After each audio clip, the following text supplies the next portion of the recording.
Muito bem, é isso aí, pessoas. Estamos novamente com o Arquivo X Podcast. Nessa noite nós estamos com o nosso novo bloco Café com Teologia. Eu sou o pastor Cristiano Kaller, na técnica de som Rodrigo Oliveira, e nesta noite eu tenho um convidado para lá de especial, pastor Itamar Albuquerque. Boa noite, pastor Itamar. Boa noite, pastor Cristiano. Uma alegria estar com vocês aqui hoje. Espero que a gente tenha um momento de grata comunhão, como já estamos tendo aqui nos bastidores, e vai ser benção. Que legal. Pastor Itamar, para quem está nos escutando, Pastor Itamar faz parte do corpo ministerial, né, da Igreja Assembleia de Deus da cidade de Parobé, né? Não é o pastor presidente ainda, mas faz parte ali da mesa diretora, né? É alguém que também está na liderança da igreja. E é uma satisfação, pastor Itamar, ter você aqui nesta noite. A ideia do nosso bloco Café com Teologia é justamente abrir esses espaços para a gente falar sobre a palavra de Deus, sobre o reino, falar sobre teologia, né? Ainda mais agora nesse momento, nesses momentos que nós estamos vivendo, que parece que estão surgindo, né, tantas teologias diferentes, tantas linhas de pensamento, tantas abordagens distintas, né? Então eu acho que é o momento que a gente precisa também arremangar nossas mãos e falar um pouquinho, né, da nossa teologia, falar um pouquinho da nossa igreja, do nosso ministério, né, para que as pessoas saibam e aprendam um pouquinho mais. Muito bem, pastor Itamar, vamos começar assim, ó. Primeiramente, né, você não é pastor desde sempre, né? Então, em algum momento da sua vida, houve o chamado, né? O que você fazia enquanto ofício? Qual era a sua função aí antes do chamado, antes de ser pastor? Qual era a tua atividade? E em que momento da tua vida, assim, que deu esse start, né, brotou no teu coração essa vontade, assim, de servir o reino, de trabalhar para Deus e hoje, né, como consequência, ser pastor? Bom, primeiramente, eu quero deixar a minha gratidão a Deus por estar aqui com vocês e dizer que me sinto honrado de poder a honra é nossa. Compartilhar esses momentos. Bom, é difícil, né? A gente precisaria aí de algumas horas, porque antes de ser pastor, eu nasci num lar cristão, obviamente, mas eu trabalhei em praticamente, não vou dizer tudo, né, mas tudo, né, é uma hipérbole, em muita coisa, Cidade pequena, cidade interior, onde nasci.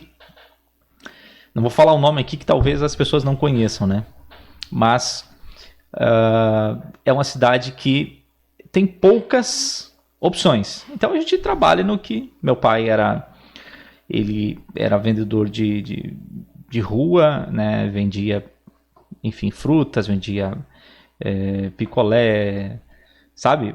Se virava no que precisasse. Vendia vassoura, aquelas vassouras de palha antiga, vendia cuia.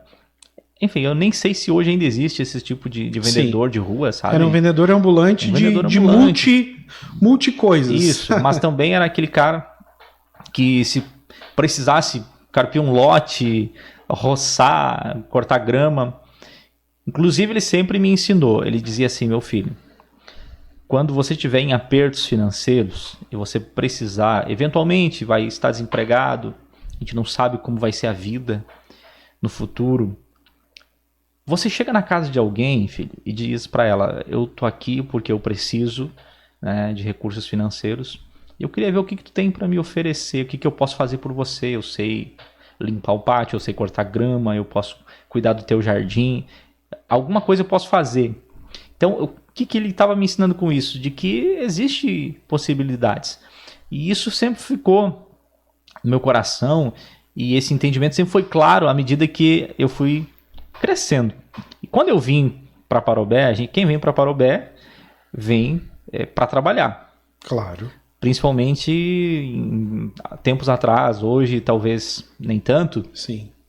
Mas na época a gente saía do interior para trabalhar. Quem ficava no interior era quem tinha possibilidade de trabalhar na prefeitura, né, serviço público municipal, ou então era parente ou, né, enfim, filho de grandes granjeiros, fazendeiros.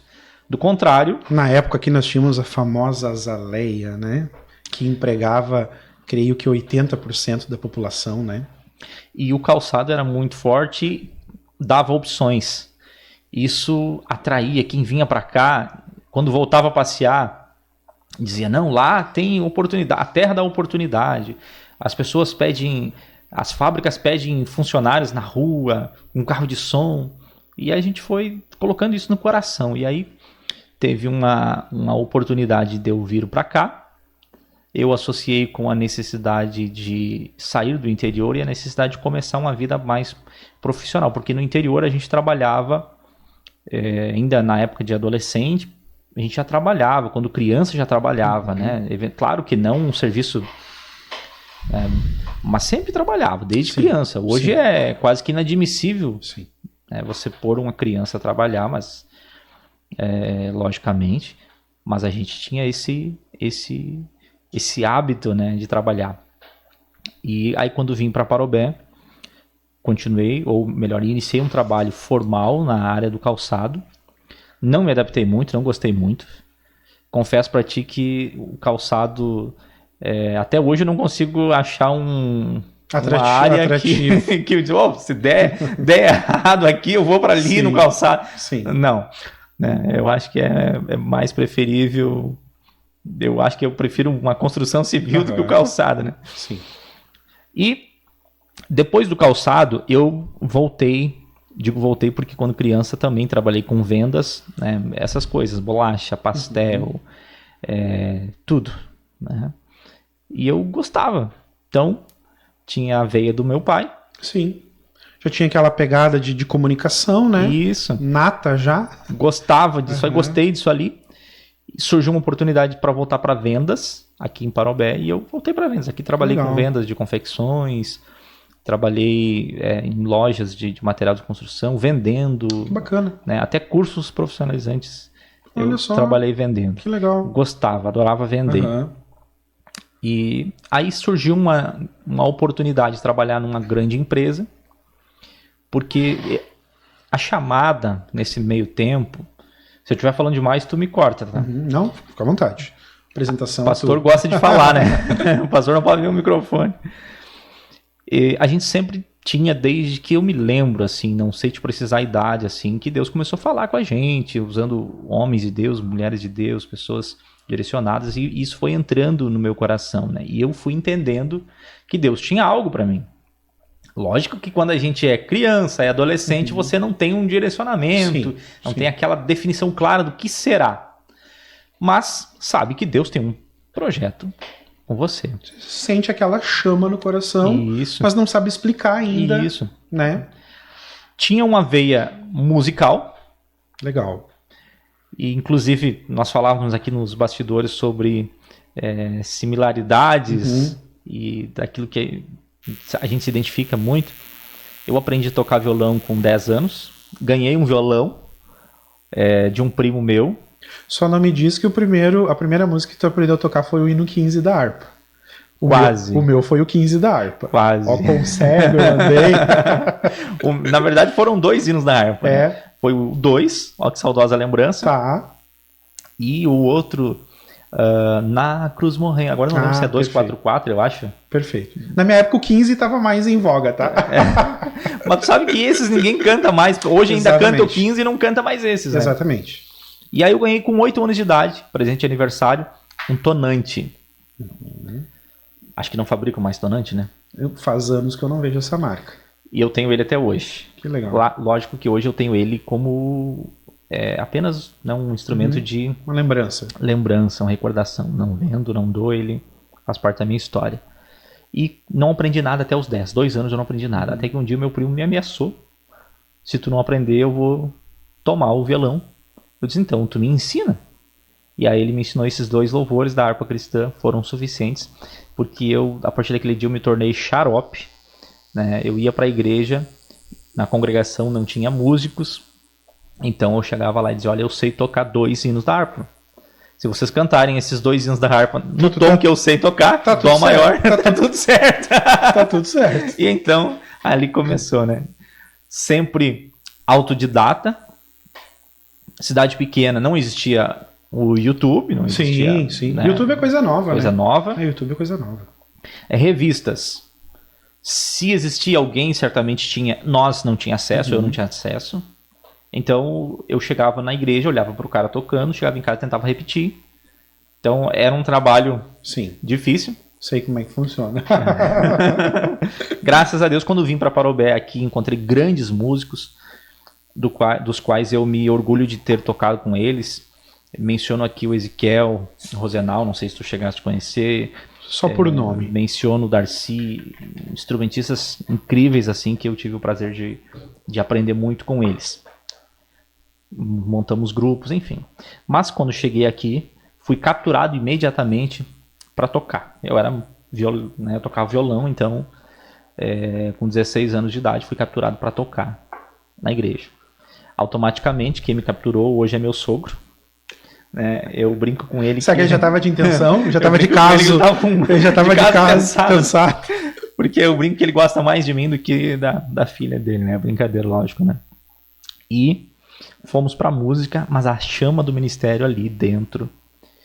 Na época, o nosso grupo contava com alguns membros que hoje, por exemplo, são grandes referências, né? Um na área da música, por exemplo, que é o maestro Evandro, e outro na área ministerial, que é o pastor Emerson.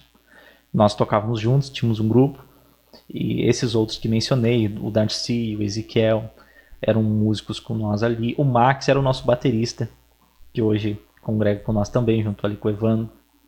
Excelente baterista. Enfim, foi saindo os músicos. E foram saindo por vários motivos, né? E um deles foi quando o pastor Emerson saiu do grupo para focar mais no ministério. E um dia conversando com o meu sogro, não sei se ele vai lembrar desse assunto, desse momento, ele comentou assim sobre a escolha que a gente às vezes tem que fazer. O músico, ele eventualmente, né, no meu caso, por exemplo, fui impulsionado para o ministério. Não deixei de ser músico? Não. Mas aí não tive mais aquela sequência de carreira musical. Hoje eu toco um pouquinho de cada instrumento, mas não dá pra dizer que sou um músico, por exemplo, como a gurizada que toca hoje, que tocam muito, né? E focam só nisso. E aquilo me incomodou de certa maneira, porque eu fiquei pensando, bom, e se Deus tem algo na minha vida, então certamente não é aqui. Um dia, e eu comecei a orar em relação a isso e até comentar com algumas pessoas, inclusive familiares, bom, Deus tem um plano na minha vida. Já casado, a gente comentava, bom, gente, Deus tem um plano na nossa vida. Algum dia a gente vai ter que sair de Parobé, provavelmente Deus vai... E as pessoas, alguns até nem acreditavam. Não, isso aí se Deus tem, é muito pra frente, vai demorar, etc, etc. Mas tudo na minha vida aconteceu muito precoce. E hoje, inclusive, tem momentos que a gente até tem um sentimento assim de por que tão logo? Né? Por que Deus não deixou um pouquinho mais pra frente pra gente não sofrer tanto na juventude, na própria adolescência? 16 anos é adolescente. Sim. E com 2 anos de casado, eu trabalhava nessa empresa que eu disse que foi uma grande oportunidade. Uma empresa grande, nível estadual. E ela foi para mim um momento em que Deus me disse assim, olha, tu quer uma prova? Eu pedi dizer para Deus, eu preciso de uma prova que eu tenho capacidade para trabalhar numa grande empresa. Mesmo não tendo uma formação na época. E Deus abriu uma prova e me colocou dentro de uma grande empresa. E a partir daquela empresa eu digo, agora eu estou bem, agora eu vou estudar, vou me formar, eu vou trabalhar nessa área ou em uma área que venha ser associada a isso, mas ministério, se Deus tem um plano para mim, é para frente. Se Deus tem uma área específica para mim, né? Vou focar aqui. Que nada, Deus não me deixou muito tempo ali. Eu fiquei ali, se me recordo bem, em torno de 6 ou 8 meses, agora não lembro muito bem. Feliz com o salário que ganhava. Né? Eu brinco que a gente comia picanha quase todos os finais de semana, né? Ah, que legal. Salário bom. Tava bom. Né? Benefícios. E aí, de uma hora para outra, Deus me tira da empresa. Terminou o meu mundo ali na hora, meu chão, novo, inexperiente, e agora? Bom, de duas, uma. Ou eu realmente não tenho capacidade para trabalhar numa grande empresa, e essa foi a prova que Deus me colocou lá para me mostrar que eu não sou para isso. Né? Eu tenho que ficar aqui, nesse nível, ou Deus tem um plano na minha vida em alguma área que então Ele vai me direcionar. E aí Deus, já casado, né? 2 anos de casados, o pastor Wilson, ele ligou para mim. O pastor Wilson, ele, nosso presidente hoje aqui, ele é como um pai ministerial para mim, é um pai ministerial, mas também ele, como a gente tem uma trajetória desde da minha infância com ele, a família dele, eu considero ele como pai também, né? E ele me ligou, ele estava atendendo o seu segundo campo, que ele era pastor auxiliar aqui, e foi atender o primeiro campo como presidente em Getúlio Vargas. Getúlio Vargas. Ficou 1 ano em Getúlio Vargas e foi para Condor. E ele estava em Condor quando ele me ligou. E eu recém tinha casado quando ele saiu daqui. E ele me ligou, o Ita, vem passar uma semana aqui, pregando para nós aqui. Ele soube que eu estava desempregado, né? Já que aconteceu tudo isso contigo, vem passar uma semana comigo aqui. E eu fui. Preguei uma semana toda lá. E já estava te testando. Era Deus trabalhando. Já estava testando, já estava de olheiro. Era Deus trabalhando, porque Sim. no último dia eu pregaria naquela noite, na sede, encerrando todo aquela semana, e depois do culto pegaria o ônibus e voltaria para casa. 6 meses antes disto, ele tinha feito um convite para mim ir embora para lá, trabalhar com ele lá, auxiliar ele lá. E a minha esposa disse, não, tu vai, pode ir, tu vai sozinho, vai solteiro. Daí a gente tem que respeitar, né? Então, lógico, né? Não era o momento. Não era o momento. Mas nesse dia, quando eu terminei de pregar, ele pega o microfone, ousadamente, né? Hoje tu conhece ele, tu sabe que ele tem essas pegadas, né? E ele disse assim, Deus falou comigo agora para te fazer uma proposta na frente da igreja. E a proposta é essa, eu estou te dando tal valor, um valor que não dava um salário mínimo, não chegava a um salário mínimo na época, do meu bolso, sem falar com a minha esposa e sem falar com ninguém, eu tô decidido, Deus falou comigo, pra ti vir embora pra cá. Esse vai ser o teu salário. E tu vai morar numa casinha velha que eles tinham ali, sabe, adquirido para, inclusive iriam demolir aquela casinha para fazer estacionamento e tal. Nós não vamos demolir, vou pintar aquela casa para te morar naquela casinha. E você vai vir ganhando esse valor aqui. Só que tu tem que tomar a decisão agora. Não é depois do culto. Tu vai tomar a decisão agora. Sim ou não diante da igreja. Foi uma prova de fé para ele e para ti. Para ambos, né? Aí quando eu respirei, na hora turbilhão de pensamentos, um irmão se levantou. Pastor, antes dele tomar a decisão, eu posso dar uma palavra? Pode. Faz um tempo que eu estou orando, porque eu tenho um sentimento de ajudar o missionário. Só que eu tenho orado e pedido para Deus uma direção. Qual missionário? Que pessoa? E quando o Senhor fez essa proposta, o Espírito Santo disse para mim, é para ele. Eu fiquei, na hora sim, também um choque. Ele disse, a metade do valor que o Senhor vai dar para ele, eu vou dar. O Senhor dá metade, eu dou metade, nós vamos repartir. Financeiramente não mudou nada para mim, mas espiritualmente trouxe um caminho, um alento, uma direção. Uma confirmação acontecendo ali, né? De repente, quando este sentou, levantou um outro irmão. E este irmão tinha sido batizado com o Espírito Santo numa noite anterior, em um culto que eu havia pregado, em uma congregação. Ele disse, pastor, eu também tenho uma palavra. Hoje à tarde eu estava lá no campo, lá no potreiro, entre os bichos, e Deus falou comigo, esse irmão que pregou ontem aí vai vir embora para cá. Eu só queria dizer isso porque eu senti isso, para confirmar que o que o Senhor está fazendo aqui é de Deus. E eu quieto, escutando tudo isso. De repente, a decisão precisa ser tomada. E agora? Sem falar com a minha esposa. E eu disse a seguinte expressão, pastor, se é de Deus, eu aceito. Hoje é loucura dizer isso, né? E pensar dessa maneira. Terminou o culto, eu liguei para minha esposa e ela não disse uma palavra, desligou o telefone. Imediatamente. Bom, não. Ela já tinha dito não outras vezes.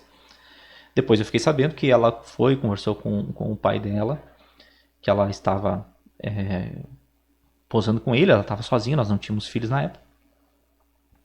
E ela trabalhava em ateliê de calçado aqui. E aí o meu sogro, em nome de Deus, como nós trabalhávamos muito junto, nós éramos muito grudados. Nós tínhamos trabalho com a tenda, com evangelismo, nós tínhamos esse grupo que a gente evangelizava em toda a cidade. E numa tenda na fazenda Martins, um irmão que eu não conheço e não lembro quem é até hoje, de Sapiranga, veio pregar, e ele olhou para o meu sogro, que estava na técnica de som, e disse: esse grupo que está aí, Deus vai honrar muito. Só que tem gente que está aí que Deus vai tirar porque precisa deles. E você vai continuar sem eles. Nós pensávamos que pudesse ser qualquer outras pessoas, menos nós. Sim. Genro e filha. Sim, né? Não deu 15 dias que isso aconteceu. Então meu sogro disse: tu lembra dessa profecia? Disse para minha esposa. E ela disse assim: então é Deus que está chamando vocês. Sim. Vocês tiveram bastante confirmações, na verdade, né? E aí ela me ligou de volta em menos de 30 minutos, chorando. Ela disse: se é da vontade de Deus, eu vou. Aí fomos. Começamos. Bom, enfim, aí tem muito tempo. A gente poderia ficar aqui muito tempo contando muitas experiências. Novo na obra. Hoje a gente está aí há um tempo. Às vezes já cansado, mesmo sendo novo, a gente pensa... Porque, como tu disseste no início, eu não sou um pastor presidente ainda. Na lógica natural a gente caminha para isso, né? Sim, sim. Mas às vezes a gente até se sente um pouco cansado já, porque começamos cedo. Sim. Então, mas sabemos que é Deus quem renova as nossas forças, e eu creio que um pouco da canseira é dado à pressão dos últimos dias, né, que a gente vive sobre a terra, né? A gente crê que o arrebatamento da igreja está próximo, não sabemos o dia nem a hora. Não sabemos se é na nossa geração, mas cremos, eu creio, né, isso é muito meu, que a gente ainda, se não, Jesus não nos recolher, a nossa geração viverá esse momento.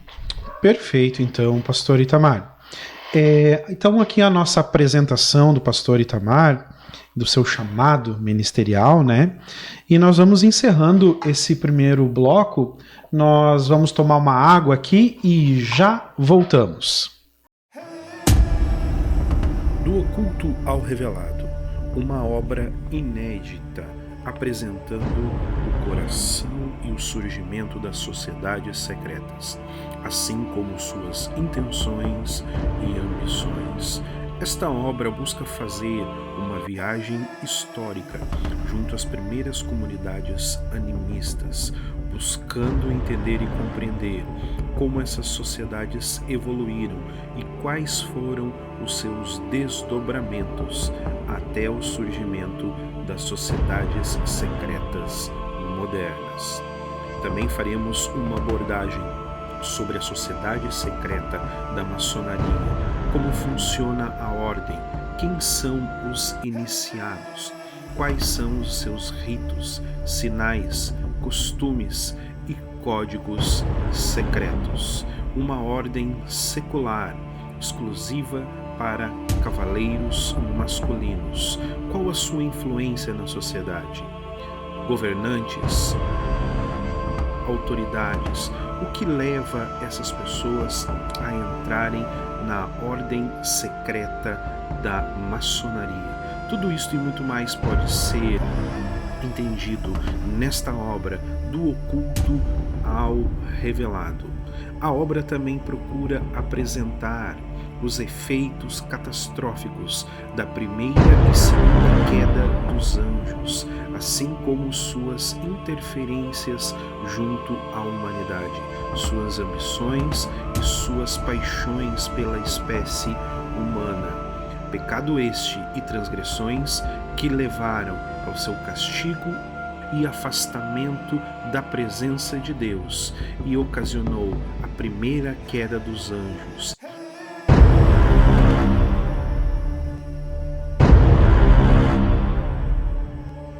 Como eles tentam influenciar e manipular a espécie humana, até chegarmos ao surgimento da Igreja junto com Cristo Jesus,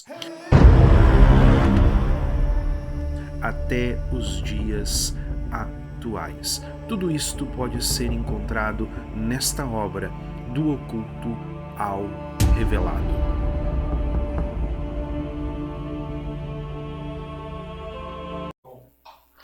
Muito bem, retornamos então com o nosso segundo bloco do Café com Teologia. Nesta noite com o nosso convidado, pastor Itamar Albuquerque.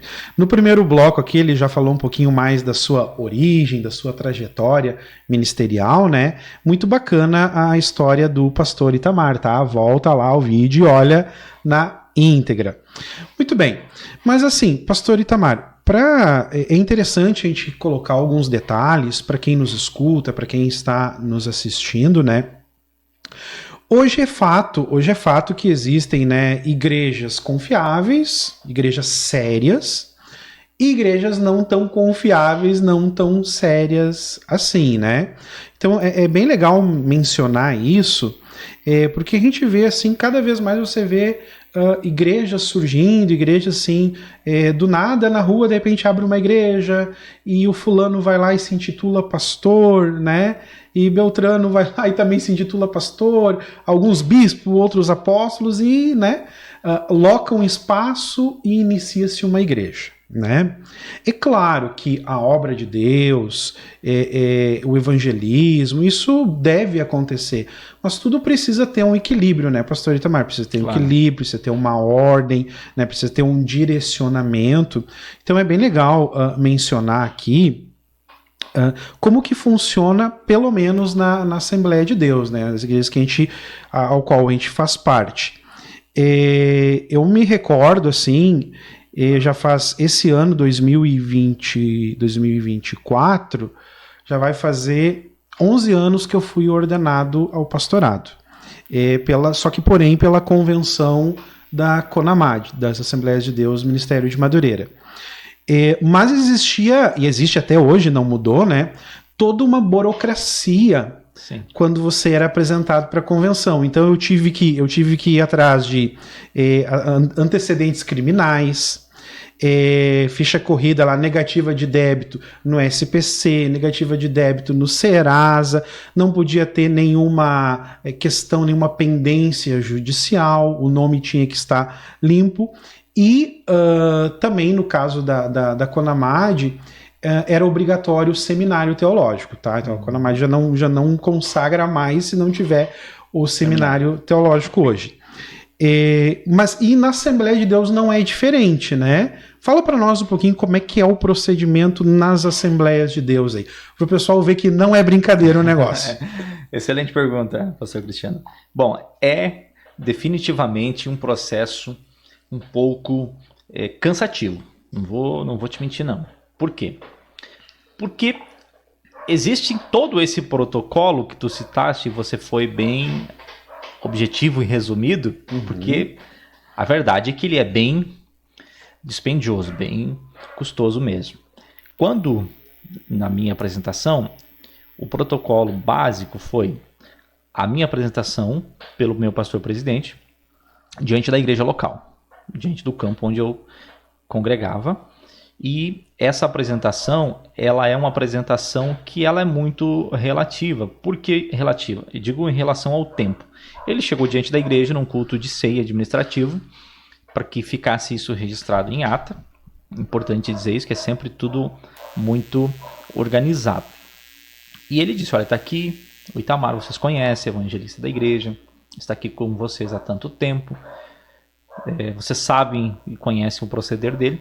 Eu estou apresentando ele, Deus falou comigo, eu estou apresentando ele ao ministério de pastor e ele vai ficar sob observação desta igreja durante 1 ano. Ao findar de 1 ano, durante esse 1 ano vocês têm liberdade para vocês chegarem para mim e me dizer, olha, o Itamar não tem condição de ser pastor em função disso, ou a gente descobriu isso do Itamar, ou a gente está vendo isso do Itamar, ele não tem maturidade, não está pronto para ser consagrado. Então eu nem levo para a convenção. Então vocês têm 1 ano para observar ele nesse período. Se no findar de 1 ano o Itamar estiver limpo, vamos dizer assim, apto, né? Apto, passou pela sabatina, passou por esse crivo, né, de vocês, o olhar de vocês, eu levo ele para a convenção, eu levo o nome dele para a convenção. Aí é outro processo. Graças a Deus, quando findou o ano, eu digo que ele é relativo, falei antes que ele era relativo, porque tem igrejas que são 1 ano e meio, 2 anos, outros 6 meses. Enfim. Cada presidente, mais ou menos, estipula... Essa apresentação diante da igreja é relativa. Agora, pela convenção, quando vai para a convenção, e quando terminou os 12 meses de observação da igreja, o meu nome foi para a convenção. Aí, pela convenção, o processo é legal. Legal que eu digo, existe um prazo mínimo que é 12 meses. Ah, perfeito. Então, eu fiquei 2 anos em observação. Sim. Um pela igreja e mais um pela convenção. Meu nome foi para a convenção, e quando meu nome foi para a convenção, eu precisei, então, me debruçar sobre uma pilha de documentos que eu precisei recolher. Já citou aí SPC, Serasa, Receita Federal, Polícia Federal, antecedentes criminais, enfim, etc. Não pode passar nada. Não passa. Se tiver nada. Uma pendência, não passa. Não passa. Então, veja, é muito importante nós entendermos que existe um protocolo, né, na nossa instituição. Isso nos dá uma segurança. Lógico que a gente sabe que qualquer protocolo pode haver falhas, né, e limitações, mas no que se referiu ao meu processo, ele ocorreu de maneira muito assertiva. E eu dou graças a Deus por isso, porque a gente prega um evangelho de verdade, né? E a verdade, ela tem que acontecer em todos os âmbitos da nossa vida. Quando a gente é exigido que se leve toda uma documentação para que se prove um estilo de vida que você adota e você leva, você está mostrando legalmente, e aquém de um proceder jurídico, né? É mais com uma demonstração do teu caráter, né? De um estilo de vida que você leva e que você está provando que tem um chamado. Né? Você não faz isso, lógico, como eu disse para ti, eu nasci num lar cristão. Desde criança conheço o evangelho, pratico o evangelho. Não tem como te dizer, é impossível dizer isso, né? Nunca errei, nunca pequei. Impossível, né? Sim. Na realidade, se tem alguém que pecou muito, fui eu, né? Errou muito, fui eu. Sendo cristão, nascendo na igreja. Mas graças a Deus eu nunca vivi um período externo, né, no mundo. Nunca estive no mundo assim por um período de tempo, como acontece. É muito comum a gente ver isso, né, em filhos de crente. Então, quando eu fui para a apresentação na convenção, levar esses documentos para mim foi um prazer. Apesar do custo de tempo, de estresse, foi um prazer. Porque eu estou mostrando, bom, gente, está aqui, a minha vida está aqui, está ali. Né?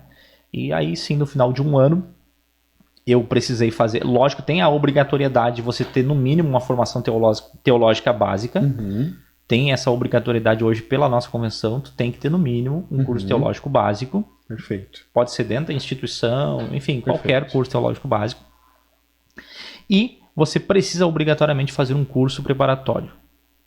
Nós temos um manual, uma espécie de manual, um livro, de capacitação pastoral, e aonde a gente aprende o básico que um pastor assembleiano precisa aprender. Lógico, um pastor assembleiano não precisa saber tudo sobre direito, por exemplo. Sim. Não sei que ele estude direito, não é obrigado. Mas minimamente como se administra uma igreja. Como se administra uma questões igreja. legais ali. Isso, para gestar uma igreja, né, você precisa, eventualmente, nem sempre você tem uma pessoa ali que tem essa expertise. Né? Então você precisa saber o mínimo.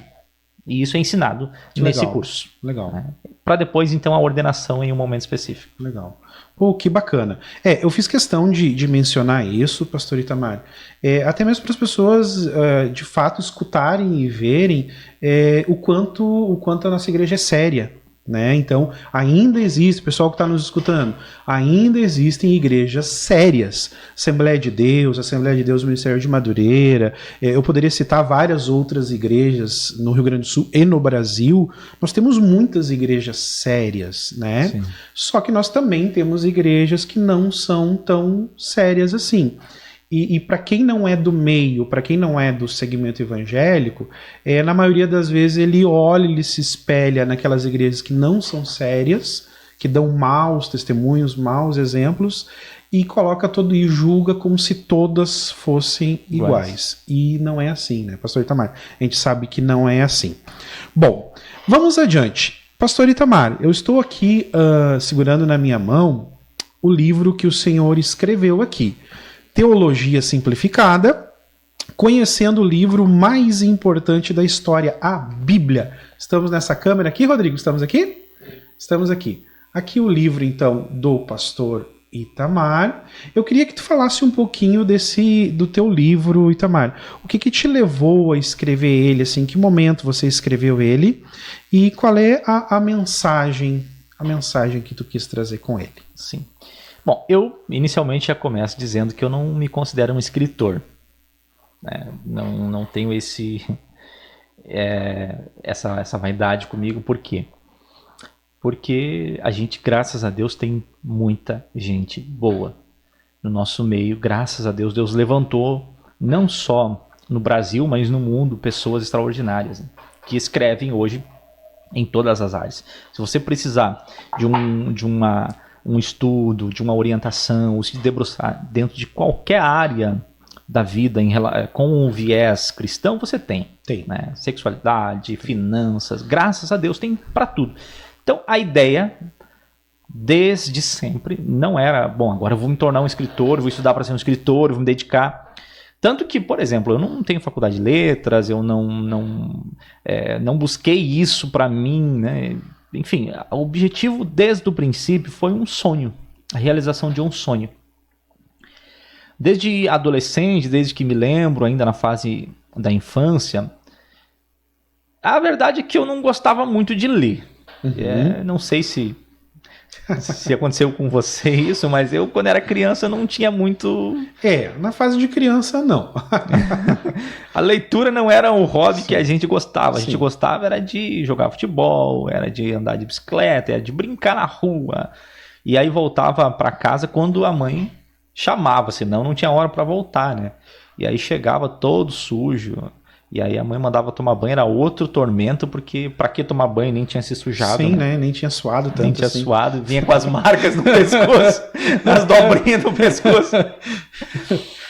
Então, esse não era um hobby a leitura. Mas, com o passar do tempo, o meu saudoso pai sempre dizia assim: menino, para de brincar um pouco e vai ler um livro. Meu pai era analfabeto, sabia escrever um nome só. E lia um pouquinho assim, mas era analfabeto. Só que aquilo ele sempre falava para mim: vai ler um livro, vai ler um livro, vai ler um livro. E um dia eu tô no ensino médio, porque quando no meu ensino fundamental, a verdade seja dita, a gente praticava alguns pecados ali na escola, né? Que tu é professor, tu vê isso certamente no dia a dia, não sei se ainda existe, mas a gente usava muito de colar. Existe. Dava alguns migué no professor, na professora. Tanto que um dia a professora tinha pedido um trabalho e eu precisava fazer aquele trabalho para passar, era final de ano. E eu não gostava da professora e não gostava da matéria. E a professora mudou um pouco a matéria era matemática, mas ela disse assim: olha, se você ler esse livro aqui, ela sabia que eu não gostava de ler, você faz um resumo dele e eu vou te passar. Vou te dar uma nota pelo resumo. Vai dar. Perfeito. Bom, eu consegui 2 datas com ela. A primeira eu falhei, tentei a segunda, ela me deu mais uma, eu falhei na segunda, e na terceira, agora é a última chance. Pô, ela foi misericordiosa, né? Foi. 3 oportunidades. Foi. E eu consegui ler o livro, né? A capa do livro. E a contracapa onde tinha o resumo do livro. De tanto que eu gostava de ler. Cara, no dia que eu chegou, era o último, aquele dia, ela disse assim, e toda a turma, só faltava eu. E ela disse assim: ô Itamar, tu leu o livro, né? Tu sabe que é hoje a apresentação. Hoje tu vai apresentar, ele vai falar o resumo dele. E eu: sim, professora, eu li. Tinha lido só o resumo. Eu pensei: agora eu vou dar um migué aqui, vou ter que dar um jeito, vou improvisar, vou, sei lá. Vou torcer que ela não tenha lido esse livro, ou sei lá, ou ela aceite o meu resumo. E aí ela: tu leu, Itamar? Li. Leu mesmo? Li, professor? Não tinha lido nada.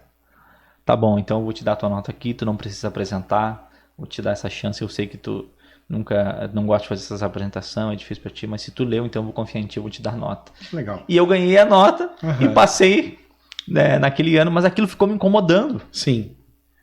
Aquilo ficou me incomodando. E eu Ficou com débito. fiquei com débito. Ficou com débito. E aquilo ficou no meu coração, na minha mente, junto com o que o meu pai dizia. Vai ler um livro, guri, vai ler um livro, tu precisa ler um livro. Porque se tu não ler, você não vai chegar a lugar nenhum. E aquilo ficou, e aquele negócio daquela professora. Veja como Deus trabalha, sabe? Eu atribuo isso a uma obra de Deus, sabe? Aquilo ficou tão forte no meu coração que eu já entrei o ensino médio totalmente diferente. Que legal. E aí eu comecei a entender e descobrir o gosto pela leitura. Eu comecei a ler. Uhum. Só que essa leitura me despertou um desejo de fazer algo diferente que eu não sabia ainda o que era. E eu comecei a estudar teologia, comecei a fazer os cursinhos da igreja. A escola dominical eu sempre fui aluno, desde criança. Uhum. Tanto a de criança, depois a de adolescente, depois a classe adulto. E eu comecei então a estudar muito teologia. Eu sempre fui muito autodidata, sabe? Adoro aprender alguma coisa que me interessa. Se me interessou, eu vou estudar e vou aprender. Diferente se não combina com o que eu faço hoje, por exemplo. Como nós conversávamos antes aqui nos bastidores. Sim. E aprendendo teologia, eu via que às vezes a explicação era muito técnica sobre um tema. E eu pensava, bom, mas será que não tem uma maneira mais fácil de explicar isso? E aí eu, depois de entender, eu dava um jeito de explicar para as pessoas de uma maneira mais simples. Então era comum vir colegas, pessoas, dizer, o tal assunto, porque daí a gente começa a ter entre aspas, ser uma referência, né, naquilo ali. Sim. E naquela época, ainda solteira, as pessoas me tinham como uma certa referência na área da pregação, na área do ensino. Eu já dava aula na escola dominical adulto, ainda jovem. E as pessoas, mas tal assunto da Bíblia, o que tu acha? Como é que tu entende isso? Me explica, que eu nunca pude entender. E eu explicava. Espera um pouquinho, mas eu tenho jeito pra coisa. Aí tem um segredo. E eu já vou te dizer qual é o segredo, tá? Inclusive, é um dos conceitos de Paulo Freire, né? O patrono da educação. E é a mais pura verdade, isso eu comprovei enquanto professor. Enquanto você ensina, você aprende. Muito mais. Muito mais. Porque o ato de você ensinar, você precisa buscar. Entendeu? Você precisa buscar um pouquinho mais, precisa ler um pouquinho mais, precisa se dedicar um pouco mais para ensinar, e automaticamente você está aprendendo muito mais no processo. Então, o ato de ensinar... Internaliza, né? Internaliza, você aprende muito, muito. Então, quem se coloca em ensinar vai aprender muito. Fica a dica. Fica a dica aí. Hashtag fica a dica. E eu comecei a fazer alguns rascunhos porque surgiu esse desejo de escrever algo. Rascunhei muita coisa, guardei, tenho rascunhos guardados até hoje, né? Alguns de tempo em tempo eu ponho fora, olho lá e digo, não, isso aqui não faz mais sentido para mim, coloco fora, mas eu tenho muita coisa guardada ainda. E este era um rascunho. Por que bibliologia? Porque foi a primeira matéria teológica que eu estudei. Uhum. E é fascinante. Amei. É fascinante. Não sei te explicar o porquê. Tem gente que adora escatologia, tem gente que adora a martiologia, etc. Eu adorei bibliologia. Bibliologia é fascinante. Desde o início, desde sempre. Eu não sei, talvez por causa dessa pegada das dinâmicas que é feito com as juventude, com as crianças, no trabalho, gincana bíblica, etc. E aí tinha aquela da competitividade. Eu lembro que a galera sempre queria que eu tivesse no time deles. Vai vir pra minha equipe e tal. Né? O Itamar fica na minha equipe e tal. Sempre era meio que uma briga. A gente tinha... Não tô puxando lenha pro meu assado, obviamente. Tinha outros também. E a gente fazia, mas o Itamar e o fulano estão na mesma equipe, não vale isso. Né? Tinha essas briguinhas, sim, assim, sabe? Legal. Por causa que a gente adorava. Que geralmente as perguntas bíblicas eram relacionadas à bibliologia. Então eu amava isso.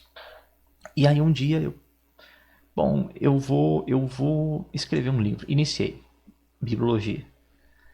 Não lembro quanto tempo, mas eu acho que durou uma semana ou duas essa motivação e eu desisti. Olha como Deus trabalha. Aí eu tô em Torres, trabalhando em Torres com o pastor Vils, e eu comecei a visualizar uma porta chamada internet. E essa porta, ela é incrível, né? E hoje a gente está aqui em função dela. Em função dela, perfeito. E na época eu vi que dava muito para ganhar dinheiro na internet de maneira simples, ensinando aquilo que você sabe. E eu, mas a única coisa que eu sei é falar de Bíblia, é relacionado à Bíblia, eu não sei outra coisa. Não tenho expertise em nada, e mesmo na Bíblia eu não julgo que eu sou um especialista, né? Muito pelo contrário. Não sou teólogo, mas eu sei um pouco. Eu acho que dá para mim ensinar alguma coisa. Que área da Bíblia? Bibliologia.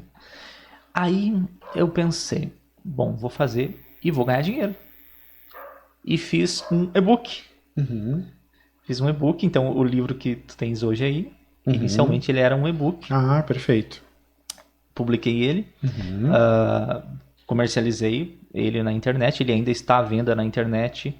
Como é que a gente faz para adquirir ele hoje? Hoje, tirando, né, o físico, ou seja, para adquirir ele fisicamente, só comigo hoje. Tá. Porque eu mudei um pouco a abordagem. Hoje eu não tenho mais uma visão comercial dele, né? Mais uma visão evangelística dele e um trabalho pedagógico que eu faço entre adolescentes e crianças. Quem mais gosta desse meu livro, por incrível que pareça, crianças e adolescentes. Que legal. Eles adoram. É comum as mães chegar para mim e dizer, pastor, o meu filho adorou, ele devorou o teu livro. Ele tá amando, ele tá entendendo, né, a Bíblia como ele não entendia antes. Sim. Incrível, pastor. Então, eu me sinto realizado. Então, a abordagem hoje ela é mais didática, ela tem uma pegada mais pedagógica do que propriamente dita comercial. Mas, se você quiser adquirir ele, você pode, obviamente, solicitar comigo ou acessar, então, a plataforma da Hotmart e você adquire o e-book dele lá na Hotmart. Pela Hotmart, como é que eu procuro lá? O mesmo tema, tá igual lá. O mesmo tema? Isso, o mesmo título, aliás, né? Vamos botar você a imagem procura aqui. lá. Por que da série Teologia Simplificada? Porque, eventualmente, eu tenho um desejo de continuar escrevendo e montando essa série, né? Ainda não consegui tempo, porque houve essa troca, a gente veio para cá. Sim. Enfim, a gente está focado nessa adaptação aqui em Parobé, né? Para quem não sabe, a gente está aqui há um ano, fez um ano agora esse mês que a gente está aqui. Então deu toda essa mudança que... Dava a impressão que era mais tempo. Faz um ano. Fez um ano agora, dia 1º fez um ano. Um ano. Então, vem mais por aí, enfim, não sei. Eu coloquei diante de Deus, não senti ainda uma direção específica na área específica, mas se vier, com certeza algo que Deus vai me dirigir. Se não, eu paro por aí. Perfeito. Não, mas é bacana, pastor Itamar.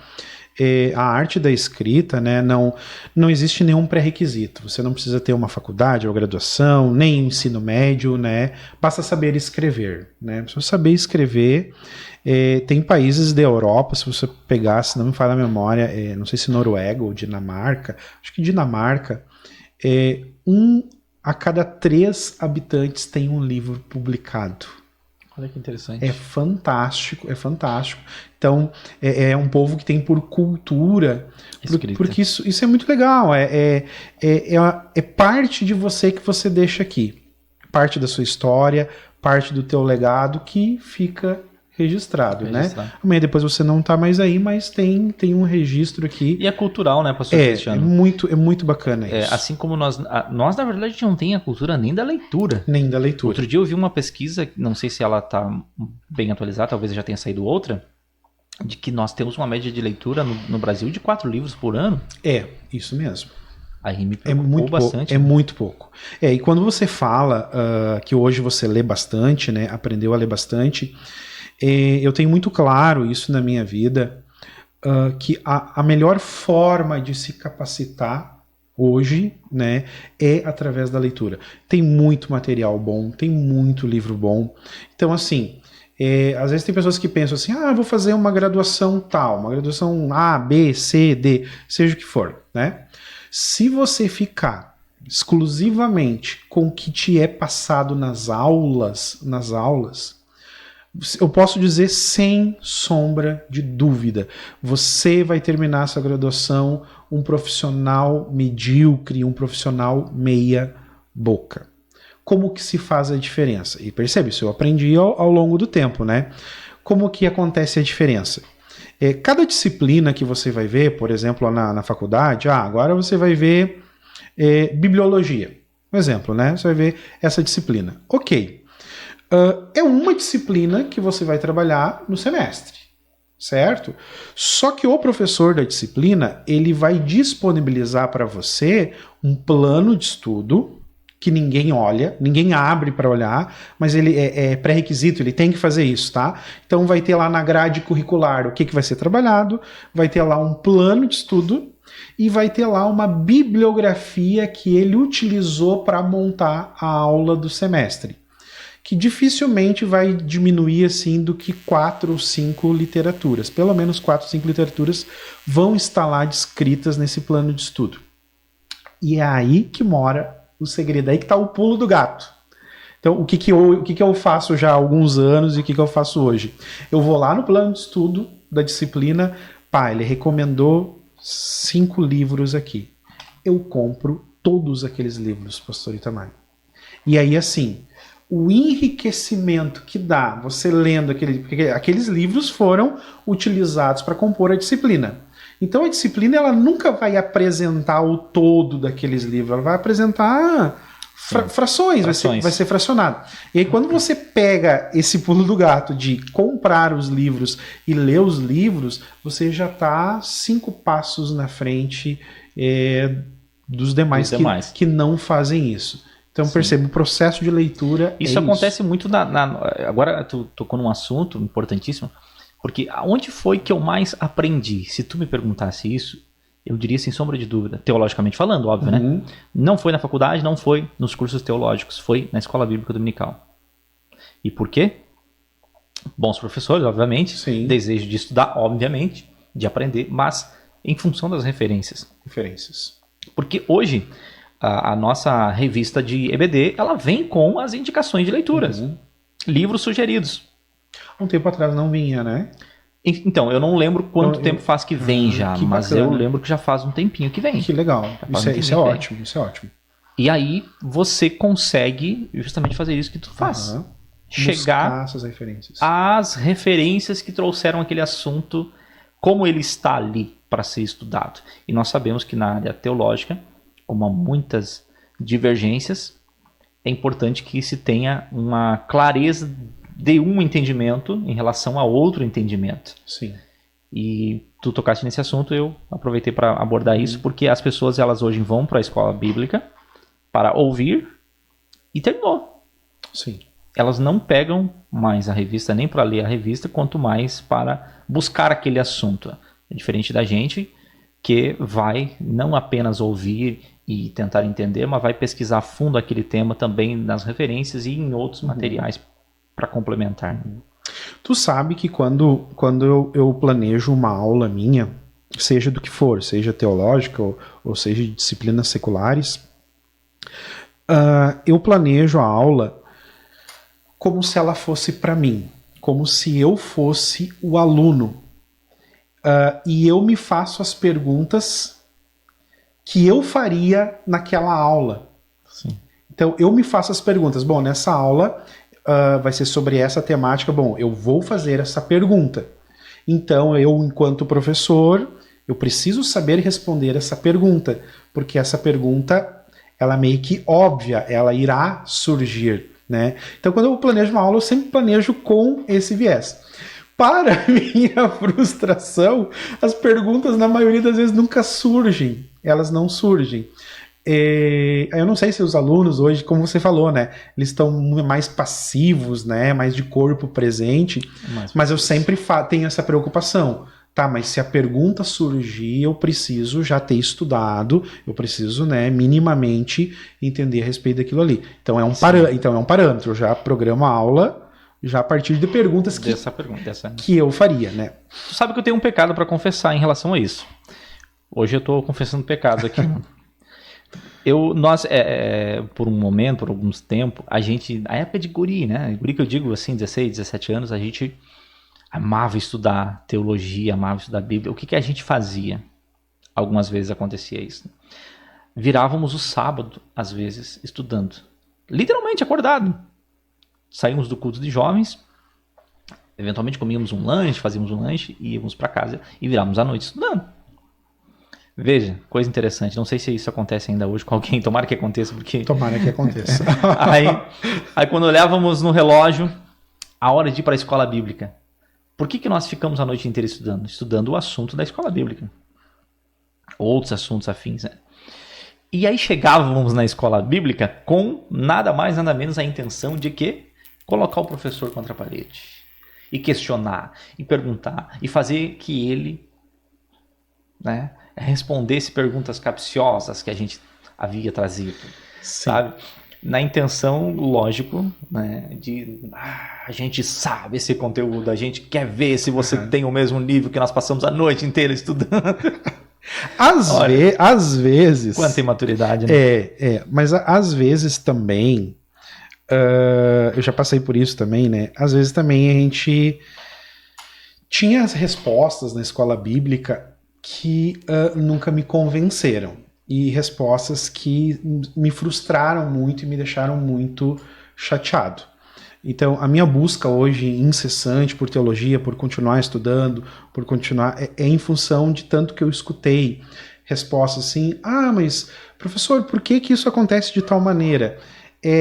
Porque é assim. Porque sim. Tá, mas como assim porque sim? É porque sim, é porque é assim. Então, às vezes, respostas desse tipo, né, pastor Itamar, eu sei que você já deve, em algum momento, deve ter escutado, né? Sem dúvida. Frustra muito a gente. Demais. Mas, ao mesmo tempo, são respostas, assim, que eu acho que acabaram motivando a gente a ter essa busca. Com certeza. Não, porque sim, porque é assim, ou porque sempre foi assim, não é resposta. Vou ir atrás e vou descobrir o que acontece por trás disso, né? Então, isso é importante também. Legal. Pastor Itamar, hoje você está, né, cuidando da nossa sede, ali na rua Rio de Luz, né? Qual é o número mesmo? 190. Rio de Luz, 190, é bairro Centro, né? Fica ali nos fundos da prefeitura, né? Bem próximo à nossa prefeitura municipal. E já se percebe ali que você... esse ano, então, está com uma proposta diferente de trabalho ali, né? Tem uma metodologia diferente, né? Eu queria que tu falasse um pouquinho para nós, assim, quais são os projetos. Vamos primeiramente, assim, em sede, ali onde você está cuidando hoje, né? Quais são os projetos para 2024? Perfeito. Eu percebo, assim, que você vem, assim, com uma linha... evangelística, uma linha muito aberta, assim, querendo buscar todos, querendo convidar todos, querendo que a comunidade no entorno participe, né, independentemente de, né, ter que necessariamente se converter, mas que a comunidade se aproxime, que a comunidade chegue, conheça a igreja, conheça o que a igreja está oferecendo, o que está fazendo. Então, nesse sentido, eu queria que tu falasse um pouquinho quais são os projetos, qual é o teu recado para a comunidade de Parobé, né? Como é que está acontecendo isso hoje? Perfeito. Bom, isso me dá uma oportunidade de fazer aqui algumas colocações de algumas indignações que eu tenho como cristão, não é nem como pastor, mas como cristão mesmo. Por quê? Eu, de um tempo para cá, tenho percebido algo que sempre esteve ali embaixo do meu nariz e eu não havia percebido. Muitos já perceberam e alguns ainda não, mas quando perceberem, verão o quanto atrasado às vezes a gente está em relação a um propósito de Deus com a igreja na terra. Eu estou dizendo o quê? Que nós, igreja, nós somos especialistas em fazer cultos para nós. Exatamente. Para cristãos. Se for um culto para cristão, nós somos top. A gente pensa em tudo. Naquilo que a gente gosta. Exatamente. Quando a gente pensa num culto, a gente já pensa dentro do meu gosto, dentro do teu gosto como cristão. O trabalho que a gente vai fazer, uma campanha, um congresso, um culto temático, tudo é voltado para nós. O pregador que a gente vai convidar, a gente já traz ele focado. Inclusive isso virou até cultural, porque os pregadores hoje de renome, e não entenda isso como uma crítica, porque eles precisam existir e eles são bênçãos de Deus, mas você é famoso como um pregador se você pregar mensagens que a igreja goste. Exatamente. Mas essa linha, ela é uma parte só da existência da igreja. A igreja precisa desses momentos, lógico que precisa. A gente precisa de momentos que a igreja vai aprender, vai ter comunhão com os outros, vai receber uma mensagem de orientação, de motivação para continuar na fé, né? Eventualmente também de exortação. Tudo isso a gente sabe. Mas a gente está negligenciando uma outra parte do propósito da igreja existir, que é a porta de Deus, do reino de Deus na terra. Ganhar almas. Ganhar né? almas. Ganhar almas. Então, por que a gente não pensa a partir do ponto de vista do não cristão? Quando tu prepara uma aula, tu disseste aqui que prepara pensando nas perguntas que tu faria, quais as dúvidas que você teria. Pensa uma pessoa que não é cristã. Ela vai chegar num ambiente de igreja Com medo, ressabiado, com vergonha. vergonha. Como é que eu faço? Aí ela tem dúvidas. Lógico que o processo de ela desejar ir na igreja, ela já está lá, né, no meio caminho andado. Sim. Antes disso, ela precisa ter o desejo de ir. Ela precisa desejar ir. E esse processo de desejar ir, às vezes, é obrigação nossa como cristãos despertar esse desejo nessa pessoa. Tem pessoas que vão para a igreja, visitar a igreja ou frequentar um culto por causa de uma necessidade. Né? Uma doença, uma crise financeira, uma crise no relacionamento. Aí ela pensa, bom, quem pode me ajudar? Sim. Uma igreja, vou para uma igreja, vou assistir um culto. Mas na maioria das vezes não.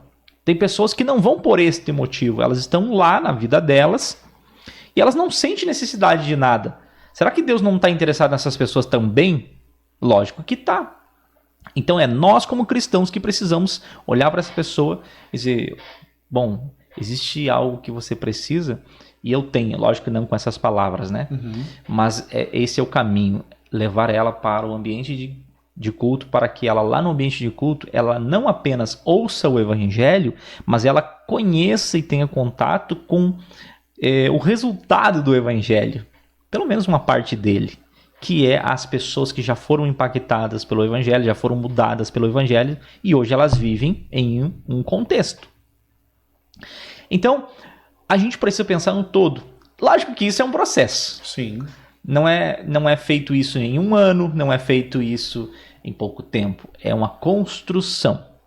Mas nós recebemos, de certa maneira, uma certa liberdade do nosso pastor, e isso, né, eu louvo a Deus pela vida do pastor Wilson, que dá liberdade para todos trabalhar, sempre, lógico, ali, né, pertinho da gente, olhando, não vai mais por aqui, segura aí, tal, a gente tem uma cultura, a gente tem, né, uma tradição, e a gente entende isso, né, a gente não quer agora, chega aqui, vamos mudar tudo, não é isso que a gente Vamos quer. fazer missa negra. Vamos pintar, né, deixa quieto esse assunto aí, né. Um pouquinho dá, né, dá pra diminuir um pouquinho o holofote, mas na manhã, né.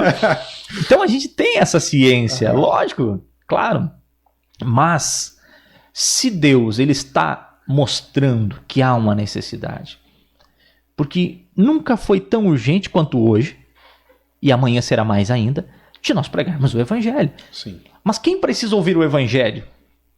São os crentes ou os não cristãos ainda? Mas os crentes também precisam. Lógico que precisam. Eu não estou dizendo que em detrimento de um a gente precisa olhar para o outro. São os dois. A gente precisa caminhar com os dois. A igreja precisa do culto de ensino. E aqui fica uma crítica para nós que às vezes a gente abdica do culto de ensino como se não precisássemos ir no culto de ensino porque a gente tem X anos de fé e a gente não precisa mais. Eu vou só no outro culto porque o culto de ensino para mim já está... Essa página já virou, eu já conheço a Bíblia. Eu sou supra-sumo nesse assunto. Eu já estudo todos os dias a Bíblia em casa, eu já leio muitos livros teológicos e etc. Não, a gente precisa ir para o culto de ensino. Por quê? Porque é no culto de ensino, independente de quem está ali ministrando, né, você tem dois pontos fundamentais. O da comunhão, que a gente vai estar em comunhão como igreja. E o segundo ponto é que tem aquela famosa frase que a gente sempre se utiliza dela, que agora não me lembro, né, como ela surgiu, que diz o seguinte: tu nunca é leigo demais que não possa ensinar e nunca é inteligente o suficiente que não possa aprender. Verdade. Então a gente precisa aprender Sim. em todos os momentos, em todas as oportunidades. E essa construção de olhar para a igreja como uma agência de Deus na Terra, que precisa se preocupar em moldar o seu modus operandi para olhar para os não cristãos, que a gente precisa atentar. A pessoa chega na igreja, pensa que quando você vai num ambiente que tu nunca foi,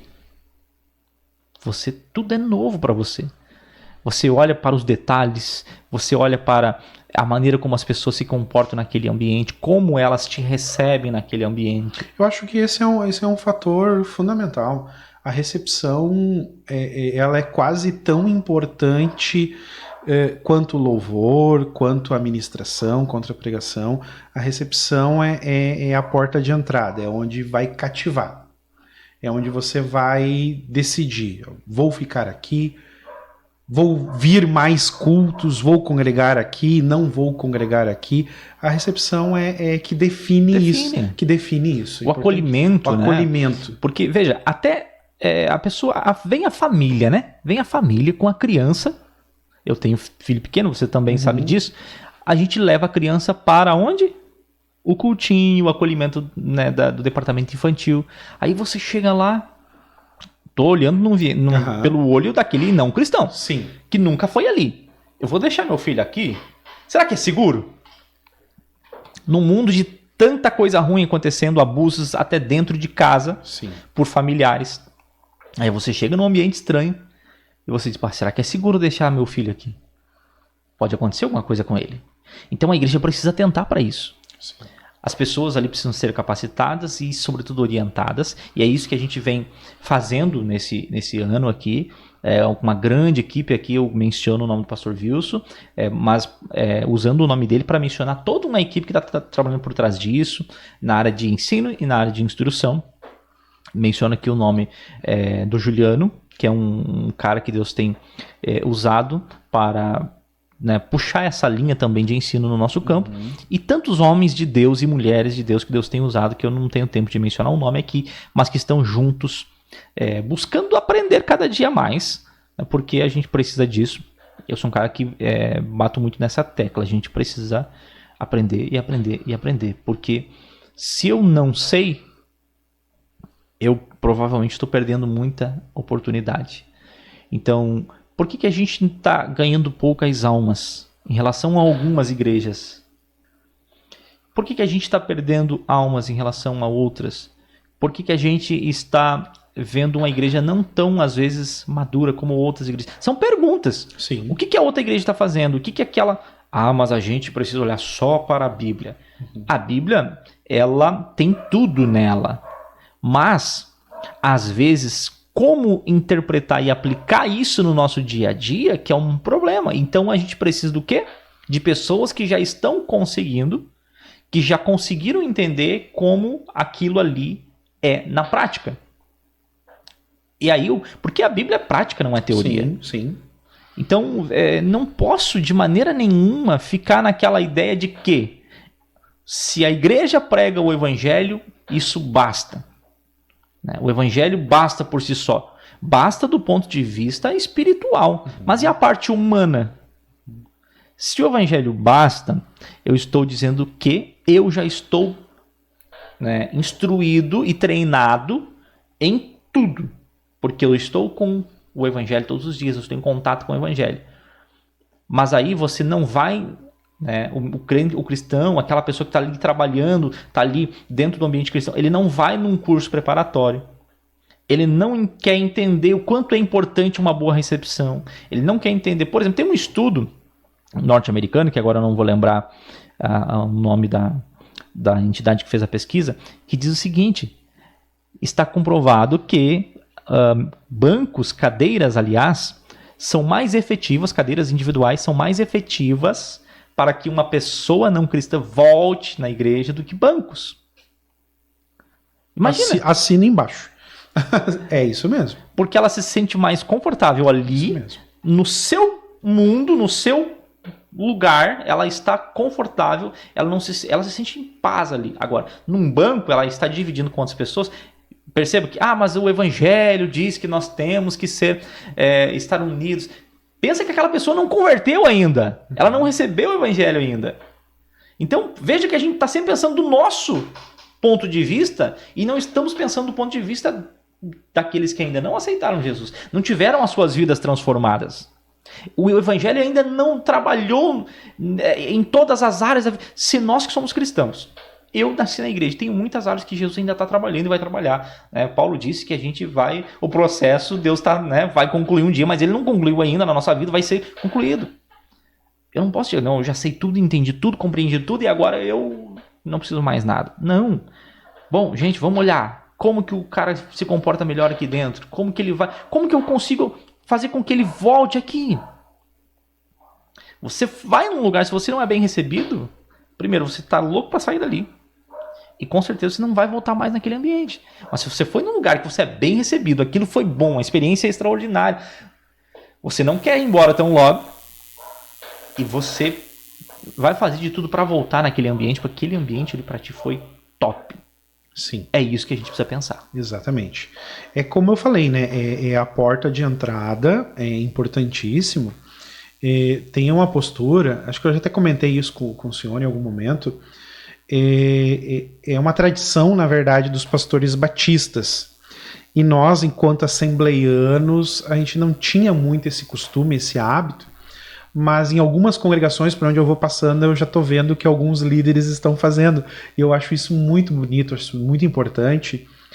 Na oração final, geralmente não é o pastor que faz a oração final, ele pede ali para um outro obreiro, né, alguém fazer a oração final, e ele se dirige até a porta para cumprimentar todos os irmãos que estão saindo. Isso é uma tradição batista clássica, tá? Os pastores batistas fazem isso e é louvável.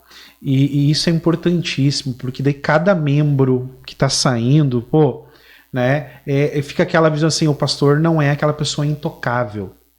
Não é aquela pessoa que está lá, né, que fica lá guardando as coisas. Ser sobrenatural. E você nunca consegue acesso a ele, né? Aí você vê, não, um pastor acessível na porta da igreja, cumprimentando, desejando uma semana abençoada, desejando o início de semana, né, legal, assim. Isso é importantíssimo. Então eu já vejo esse movimento acontecer.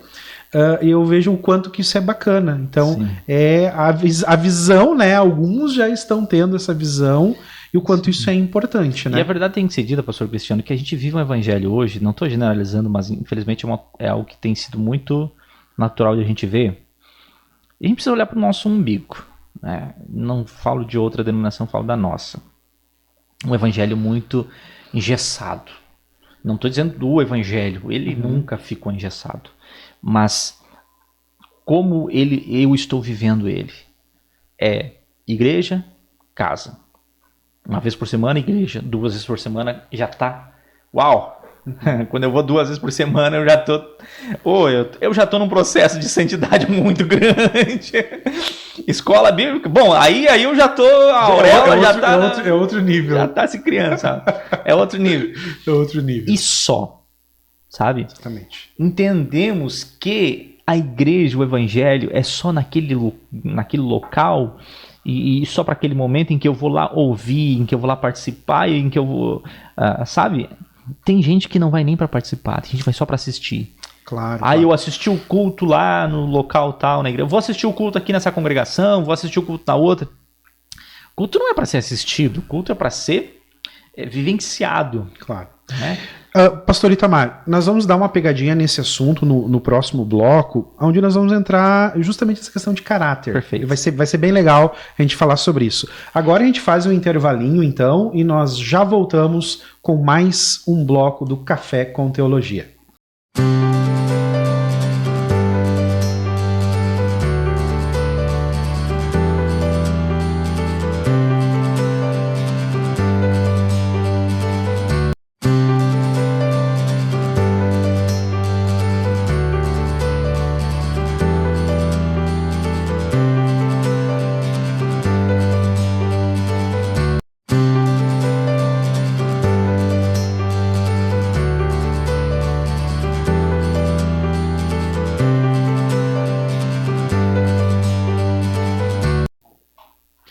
Muito bem, voltamos então com o nosso terceiro bloco do Café com Teologia, com o nosso convidado desta noite, pastor Itamar Albuquerque. Está bem legal o nosso bate-papo nessa noite, está bem produtivo, né? Estamos falando sobre como estão os projetos para a Igreja Assembleia de Deus da cidade de Parobé, para o ano de 2024. O pastor Itamar, no bloco anterior, falou um pouquinho da sua visão, um pouquinho dos projetos. E agora nós vamos numa linha um pouquinho mais teológica para nós encerrarmos com este bloco. Pastor Itamar, o que é a graça? Qual é o papel da graça? Sim, vamos lá. Bom, graça, é tão incrível falar sobre graça, ao mesmo tempo que é também um grande desafio. Porque como tu explica para uma pessoa que ela precisa da graça? Uma pessoa que ainda não teve um contato com o Evangelho, que ainda não sentiu a necessidade do Evangelho. Como que tu explica para ela o poder da graça? Como tu explica para ela, se é que eu posso usar essa expressão, o tamanho da graça, né? Porque eu entendo que a graça é incomparável. Não existe nada mais tão extraordinário no aspecto teológico para mim do que a graça, porque ela é a porta, ela é o link entre uma desesperança e uma vida que não é vida, entre a vida verdadeira, entre a escuridão e a luz. É simplesmente isso, é você passar das trevas para a luz. Lógico que a gente poderia falar aqui da etimologia da palavra graça, a origem dela do latim e do grego, mas tanto o latim quanto o grego eles trazem sola gratia no latim, né, quanto no grego eles trazem a mesma ideia. A ideia de que é um favor que a gente não merece, é um prêmio que a gente não merece, é uma bênção que a gente não merece. Só que quando a gente fala isso, parece que a gente até está um pouco banalizando a graça, né? Parece que é tão simples. Então eu gosto de definir, eu não lembro quem disse essa frase, para mim dar os créditos aqui, mas ele disse o seguinte, que existe, para entender a graça, é importante também entender a misericórdia de Deus.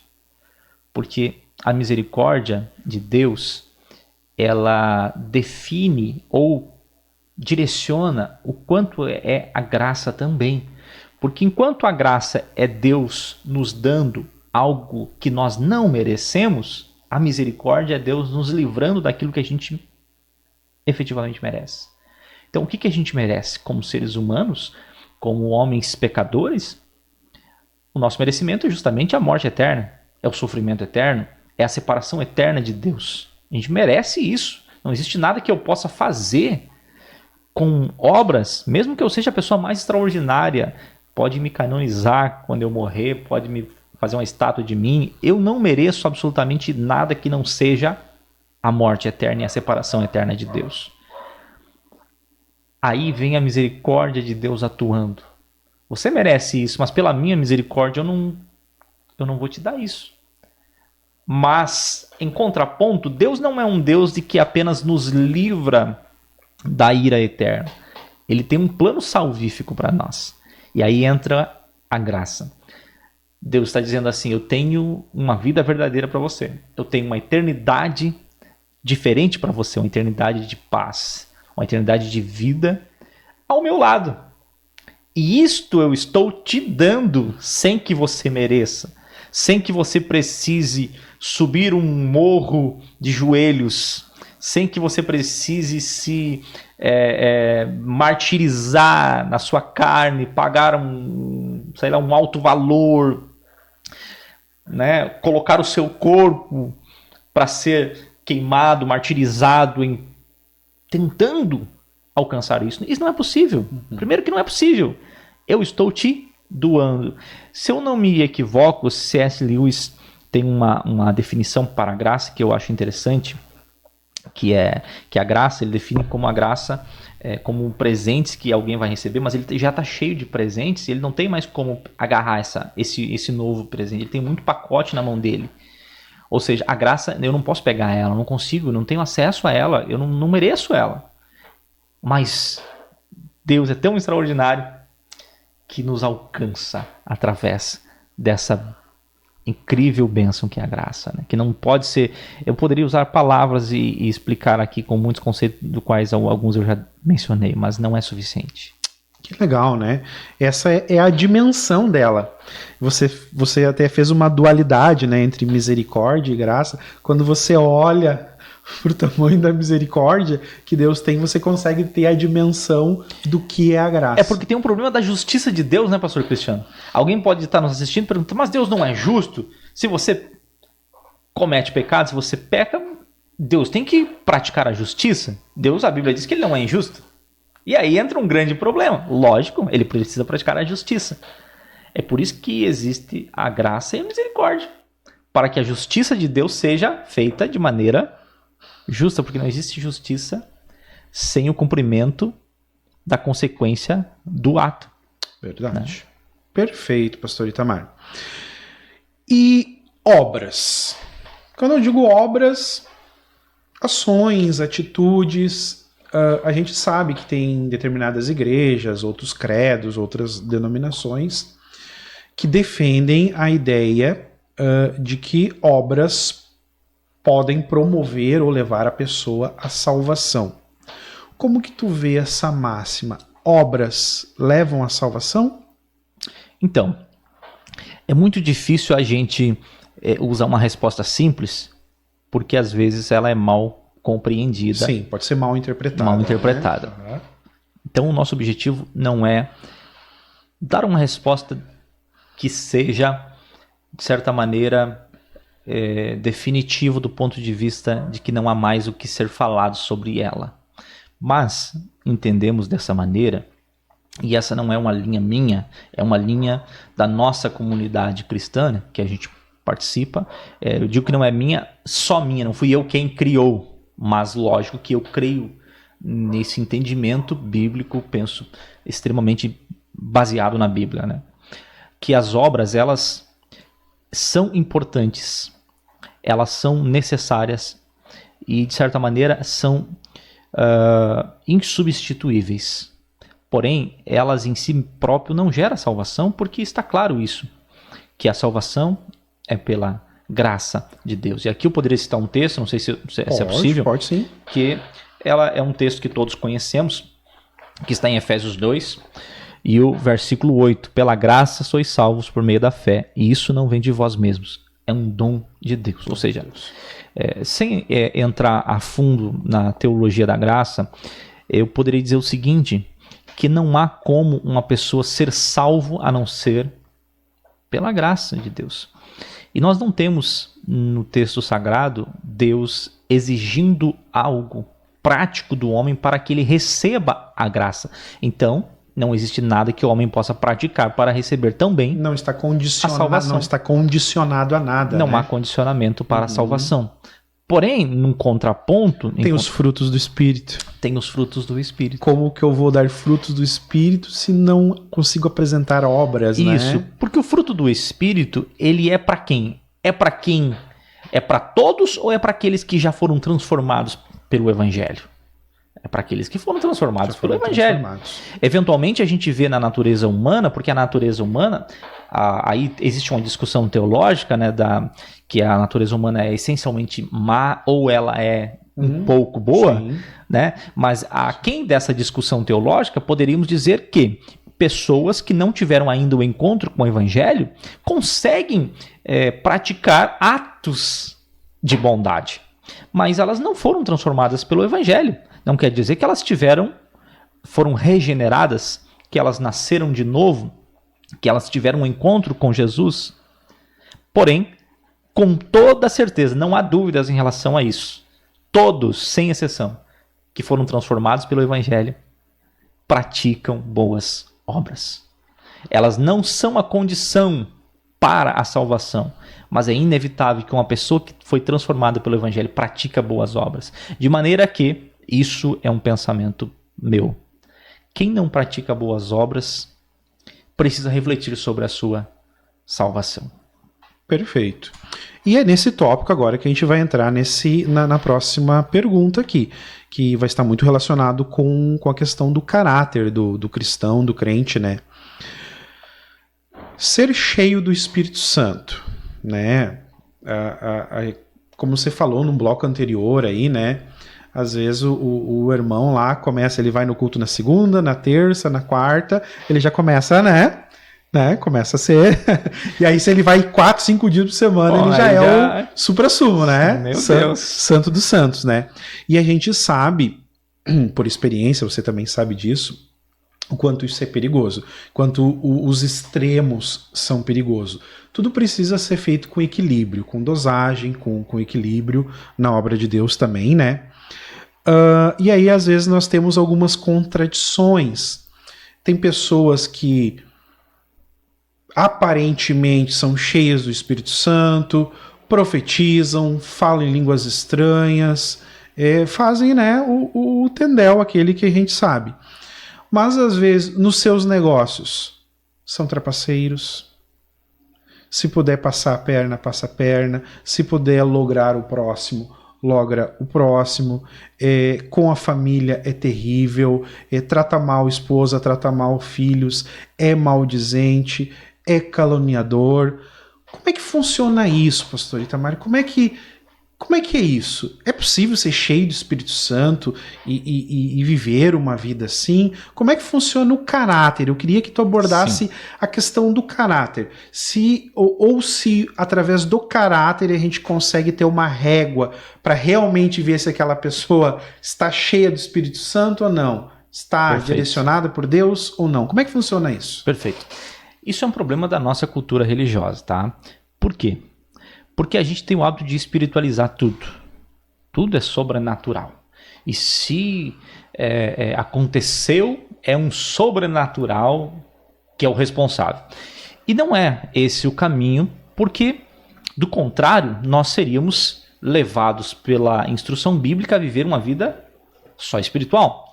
Então, nós não teríamos uma vida humana, né? A Bíblia não seria direcionada para isso. E hoje, a Bíblia, você vê na própria história, sem usar a própria Bíblia, você vê na história da humanidade a necessidade do ser humano de ter uma sociedade equilibrada, uma sociedade justa, igualitária, uma sociedade que tenha um padrão minimamente ético e moral. E de onde vem esse padrão?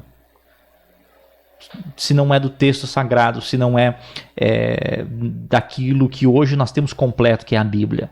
Sempre ele veio dali, mostrando que o ser humano, na sua essência, e nós cremos nisso porque cremos na criação do homem por Deus, ele foi feito para isso, para ser um ser moralmente correto. E quando a gente está falando, e você citou aqui pontos que poderiam ser ainda mais desdobrados, de pessoas que, no mínimo, têm um caráter duvidoso. E quando a gente olha para essa pessoa, eu preciso definir ela como uma pessoa que não é cheia do Espírito Santo. Então eu não posso olhar, eu conheci você hoje, eu não posso, porque Deus te usou com um dom de profecia, Deus te usou no louvor, Deus te usou numa pregação expositiva da palavra extraordinária. Eu posso dizer que você é uma pessoa incrível, extraordinária, que Deus te usou, mas eu não posso dizer que você é cheio do Espírito Santo sem conviver com você. Porque é impossível uma pessoa que é cheia do Espírito Santo, ela não pratica o fruto do Espírito, ela mantém uma vida contraproducente em relação ao Evangelho, ou seja, ela prega algo e vive outro. Ela não pode ser cheia do Espírito Santo. Porque que espírito que é esse que atua, que faz a pessoa ter duas vidas? Ela tem uma vida na igreja e ela tem outra em casa. Dentro da igreja, ela é uma pessoa espiritualíssima. Mas em casa, ela é uma pessoa agressiva. Ela é uma pessoa que usa no seu vocabulário um vocabulário chulo. Ela é uma pessoa que compra e não paga. Ela é uma pessoa que não tem comunhão com os vizinhos. Ela é uma pessoa que dá mau testemunho na sociedade. Aí está o problema de, às vezes, a igreja não ser bem vista por muitos da sociedade. por causa do testemunho do dito cristão, que faz parte de um hall de membros, mas que efetivamente ele não. E quando a gente vai apontar, às vezes, esse problema para especificamente de uma pessoa, por incrível que pareça, tem gente que ainda diz assim, não, mas é um profeta de Deus. Que profeta de Deus? Que homem de Deus? Vamos olhar para a vida pregressa dele. Vamos olhar para o que ele está fazendo hoje. Porque a pessoa pode ter tido uma vida desequilibrada, mas se hoje ela está tendo uma nova vida é porque ela foi transformada. Eu não estou pregando que nós temos que retirar essas pessoas de dentro da igreja. Elas têm que continuar ali para ouvir o evangelho e o evangelho transformar ela, porque é o evangelho que faz isso, não sou eu. Agora, ela só será cheia do Espírito Santo quando ela mostrar isso no seu dia a dia. Através dos frutos. Através dos frutos. Então, os frutos têm que ser invisíveis Tem que na ser pessoa, visível. né? Os frutos têm que estar invisíveis. Não, realmente aquela pessoa Não é o quanto ela fala em mistério, Exatamente. quanto ela fala em línguas, quanto ela profetiza, quanto ela Exatamente. pula na igreja, quanto ela é um pregador extraordinário, um cantor extraordinário. E aí, nessa linha, tem muita gente, tem muitos irmãos que às vezes se frustram um pouco, porque até assim, é claro que a pessoa do pastor, a pessoa de um encarregado, a pessoa de um supervisor, são as pessoas que estão mais em evidência na igreja, né? Você está no altar, está com o microfone, são pessoas que estão em mais destaque, em evidência.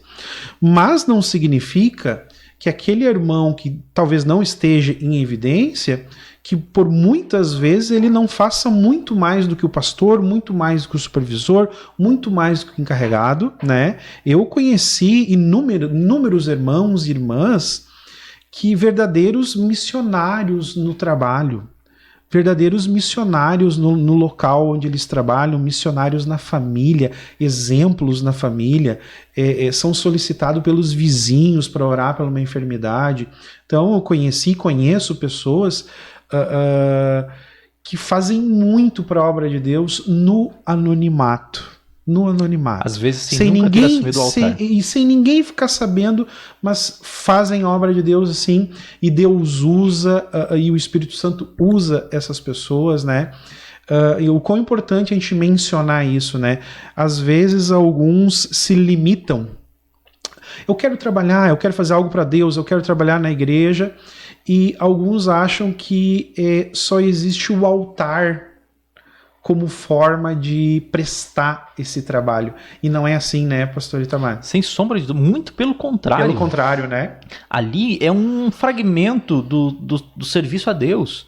É algo que Deus, na sua onisciência, na sua soberania, ele limitou algumas pessoas. Nem todos vão subir no altar, nem todos serão pregadores, nem todos serão cantores, nem todos serão pastores. Nem todos terão esse talento, essa chamada para essa administração, essa gestão, esse pastoreio, como queiram utilizar as expressões. Mas todos são chamados para servir. Todos. Sou cristão, fui chamado para servir. Não existe cristão, que não faz nada, que não... eu não preciso fazer nada. Né? Eu não fui chamado para nada. Não existe isso. Não existe, né? No reino de Deus não existe. E o incrível que é logo que você se converte, a chama que brota no coração de como eu posso ser útil, o que eu posso fazer. E é incrível essa chama, né? Que é logo na sequência que você se converteu, aceitou Jesus, você já começa a pensar, nossa, de que maneira eu posso ser útil? Isso é muito bonito no Evangelho. Bom, pastor Itamar, estamos indo para o nosso encerramento já. Qual a importância de nós pertencermos a uma comunidade de fé? Ou eu posso servir a Deus simplesmente na minha casa, eu vou seguindo a Deus em casa, ou de fato é importante que eu pertença a uma comunidade de fé? Qual é a diferença de eu servir a Deus em casa, né, ao meu bel prazer ali, e eu pertencer a uma comunidade de fé? Tem diferença isso? Sim, sem dúvidas.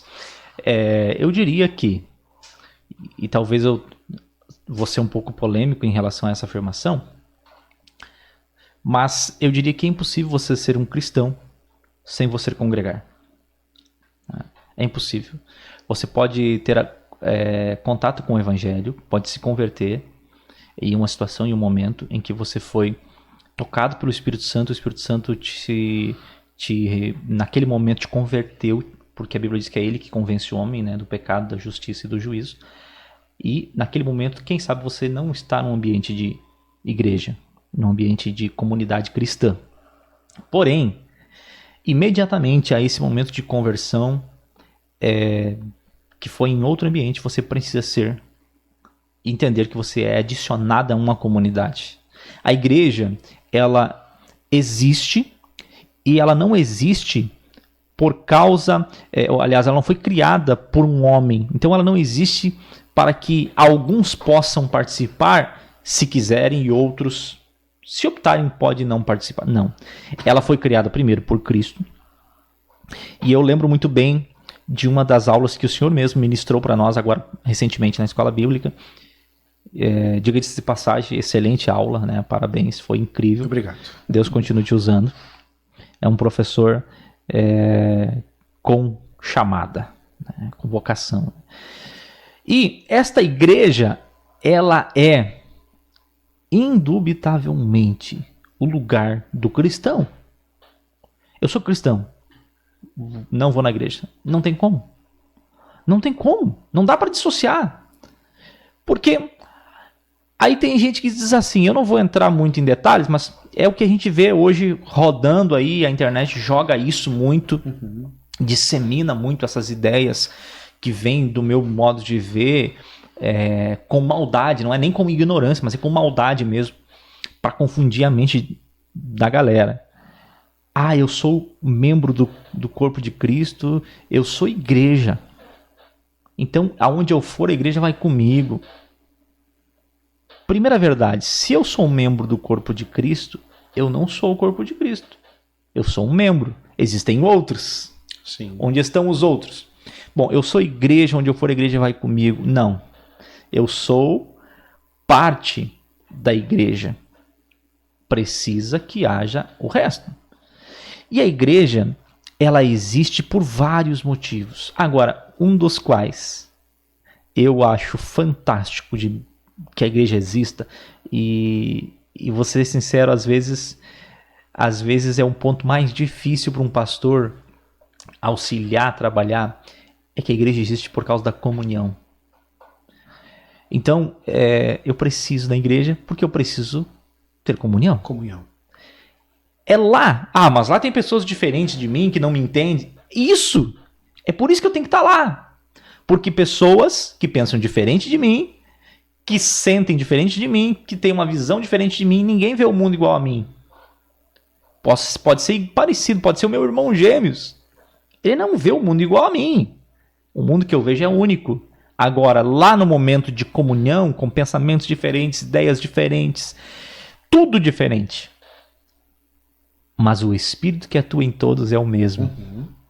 E lá dentro, ele trabalha para que as nossas arestas sejam aparadas. E começamos, poeticamente falando, nos esfolarmos. E um vai completando o outro. Dizia um ditado antigo, né, que no andar da carruagem as abóboras se ajeitam. É justamente isso. Quando as pessoas que estão naquela comunidade, elas vivem um bom tempo juntas, elas se tornam tão forte, tão extraordinariamente forte, que elas se tornam inquebráveis do ponto de vista da sua existência. E aí eu poderia citar alguns exemplos de igrejas que foi criadas a partir de 1 a 2 pessoas e que hoje são mega igrejas, né? Cito aqui, por exemplo, a igreja de Sede Lebec, do pastor Rick Warren. Cito aqui a igreja do saudoso Dr. Paul Yong-Cho. Enfim, poderia citar outras. E até mesmo a nossa igreja, Assembleia de Deus. Sim. Por quê? Porque a comunidade chamada igreja, ela se juntou e se fortaleceu. A igreja primitiva, a Bíblia diz que tinha tudo em comum. Você acha que eles pensavam tudo do mesmo jeito? Não. Você acha que não tinha divergência quando alguma coisa era determinada pelos apóstolos, por exemplo? Vamos fazer isso aqui, gente! Todo mundo, top, eu estava pensando nisso, eu sonhei com isso. Não! Certamente que tinha, mas será que não dá pra gente fazer diferente um pouco? Pá, mas eu não tô curtindo muito o jeito que Pedro tá... Tinha, lógico que tinha. Inclusive o próprio Pedro teve ali uma dificuldade com Paulo ali, por causa... Aí tu diz assim, pá, mas por que eles tiveram esse desentendimento? Não eram dois homens de Deus? Sim, porque eram pessoas diferentes, seres humanos que pensam diferente. Agora, o que eu entendo e creio e não tem como tirar isso é que um crente não pode viver sozinho. Ele precisa estar em uma comunidade, mas eu não consigo nessa igreja. Vai para outra que seja cristã, que prega o evangelho, que lá tenha, né, as doutrinas bíblicas. Não precisa ser na denominação A, B ou C, não precisa ser na nossa, mas viva dentro de uma comunidade, porque isso é imprescindível. Perfeito. E tu sabe que aí fica uma dica, e aí já fica uma dica da psicologia, né? Por exemplo, daqui a pouco assim, eu fui na comunidade A, né? Fiquei um tempo, não gostei, não é pra mim, não me adaptei, vou pra comunidade B. Fiquei mais um tempo lá, também não gostei, não é isso, que o pastor, vou pra comunidade C, e depois eu vou, também não deu certo, vou pra comunidade D. Aí a psicologia vai dizer o seguinte, que o problema... Onde está o problema? Onde está o problema? Quem sabe o problema pode estar em você, né? Às vezes acontece isso. Eu me lembro uma situação em particular que aconteceu na minha vida, em que eu estava muito desanimado pessoalmente, desgostado, desanimado, por algumas situações que haviam acontecido na igreja, situações ministeriais, então eu fiquei frustrado, decepcionado, muito magoado, né? Porque tinha talvez aquela visão um pouco mais puritana, uma visão mais sublime, né? De que a igreja era perfeita. A igreja é perfeita, o pastor não pode errar. O pastor não pode errar comigo, o pastor não pode errar com o membro. A igreja, ela é perfeita, porque Deus está no controle, então ela tem que ser perfeita, né? E quando aconteceu algumas situações adversas que você se frustra, e logicamente fiquei muito frustrado, você às vezes acaba colocando a culpa a Deus, transferindo a culpa para Deus. Deus, mas como que você permite que esse tipo de coisa aconteça? Como que você permite que esse tipo de trairagem aconteça no meio da igreja? Na sua igreja? Com líderes, com lideranças, com homens ditos homens de Deus, como que você permite que isso aconteça? E tu sabe, pastor Itamar, que num momento assim de... Realmente aqueles momentos que você até questiona a fé, né? Tive um colega de faculdade, esse colega de faculdade foi pastor, não vou dizer o nome dele por respeito, né?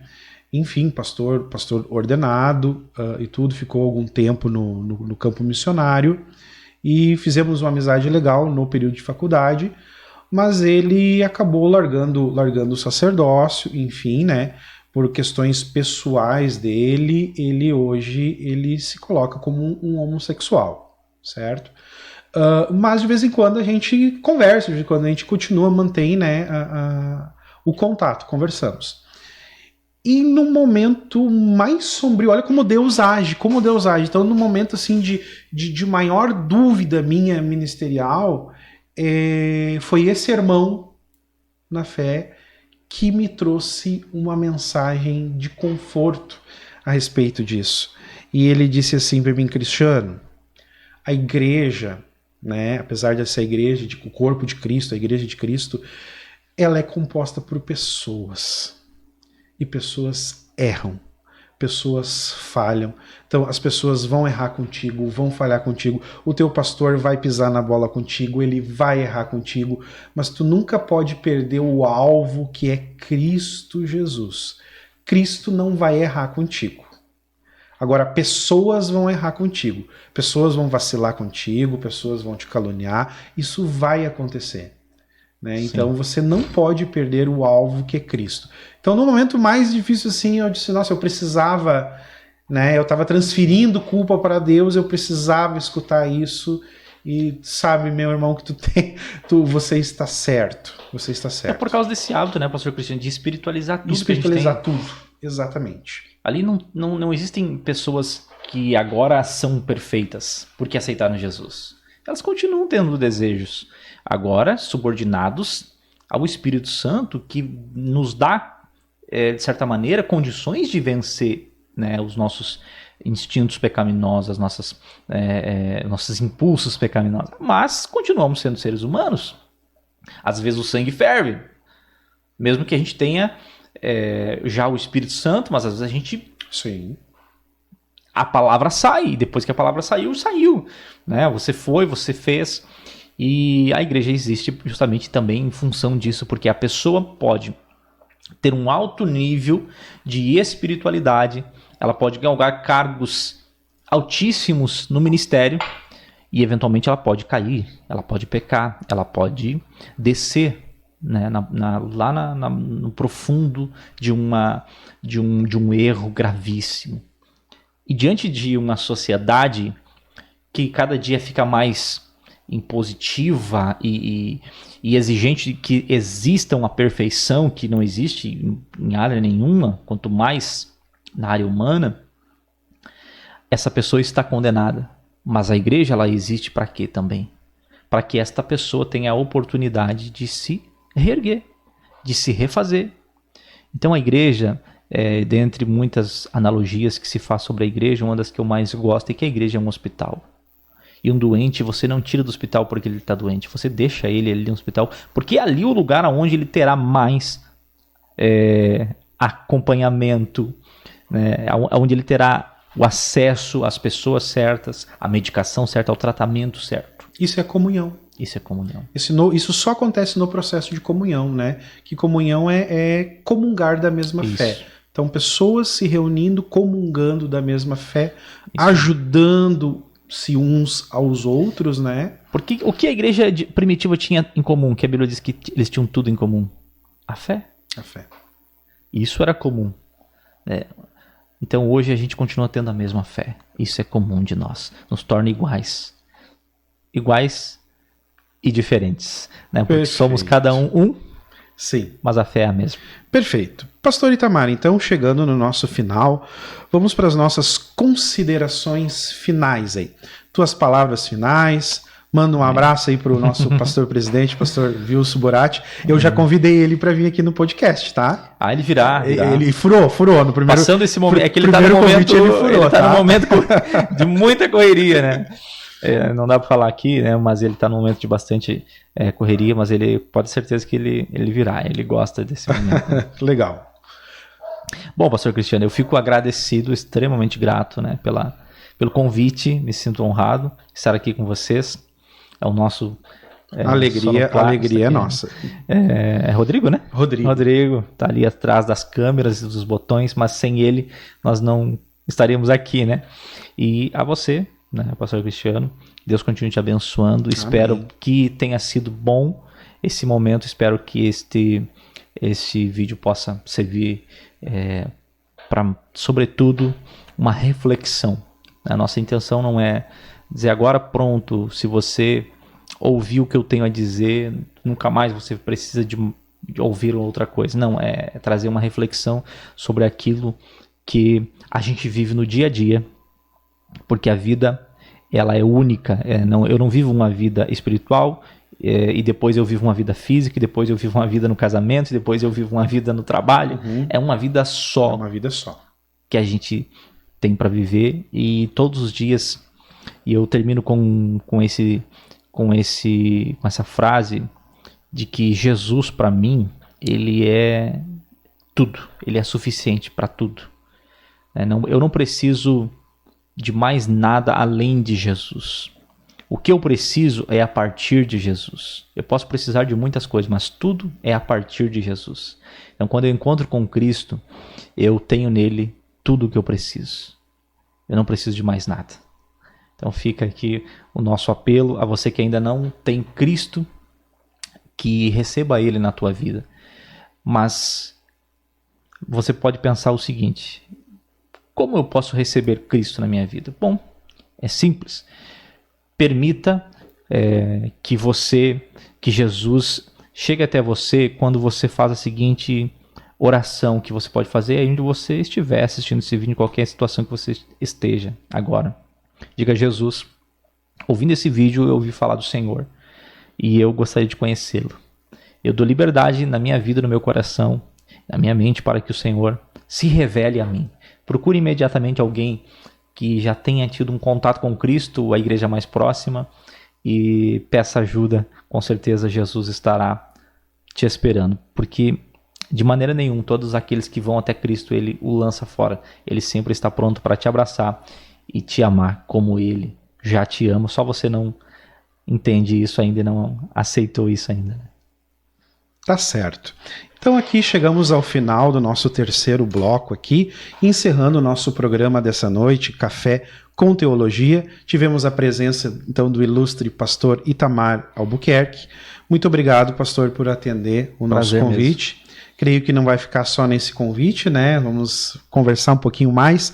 Sempre é bom falarmos sobre a palavra de Deus, falarmos sobre teologia. É um assunto fascinante. Eu adoro teologia.